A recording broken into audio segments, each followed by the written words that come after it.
So now that we have our pictures imported, what I want to talk about right now is how we can do some things to help organize our pictures. And the first thing that I want to mention, and this isn't something that you'll need to do specifically with these most of our projects, but if you ever want to tag your images, so as you start bringing pictures into Lightroom, you may end up wanting at some point to be able to sort them by different things. If you click on this little keywording option, you'll see that you can actually add tags. And so whatever picture or pictures, if I select multiples, holding down the shift key, that I choose, I can say, hey, you know what, these are all scavenger hunt pictures. And so I'm going to label that scavenger hunt.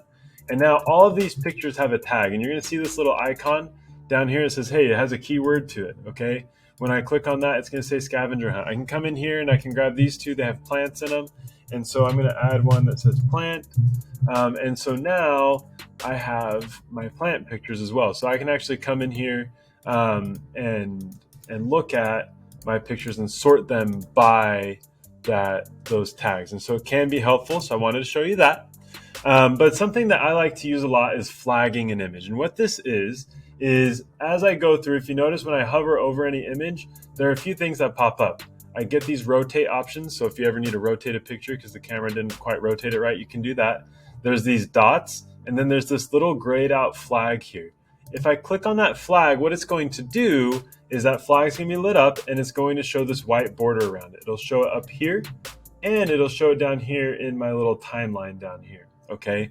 What's useful with that is sometimes when I'm bringing my pictures in, before I start doing all my editing, I can actually go in and look and say, hey, there's that flag, there's that flag. These are the pictures that I'm like, okay, these are the ones that I really for sure want to at least edit and see what happens with, right? Maybe I look at this picture and it's like, you know what, that's not one that I'm going to use. So I'm not going to flag that because there's no scenario where I use that as I go through and edit.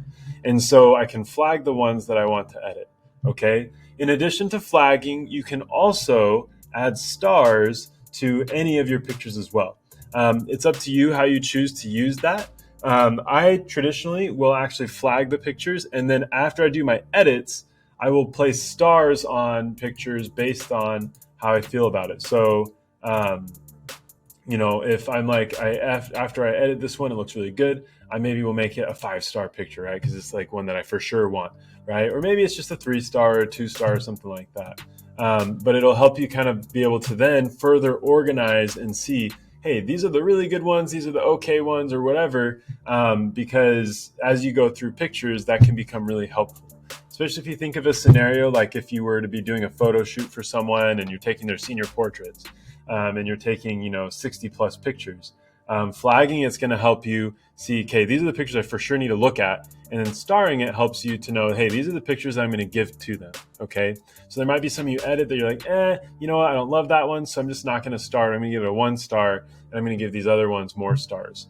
Once we do all those things, you can actually filter your images through those types of things. So if I turn on my filters, you'll notice that I have a few different options on how to filter. So I can do rated, unrated.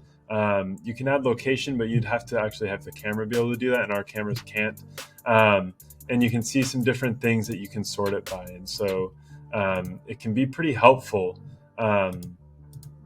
when you're doing that. Or I can search or filter it by text, and I can say, hey, you know what, give me all my plant pictures. And remember how I added those keywords? Now it's just showing me my plant pictures, and that can be really, really helpful. Because Lightroom is both for editing and organizing our pictures. And so that's why the starting point is organizing them before we start editing them.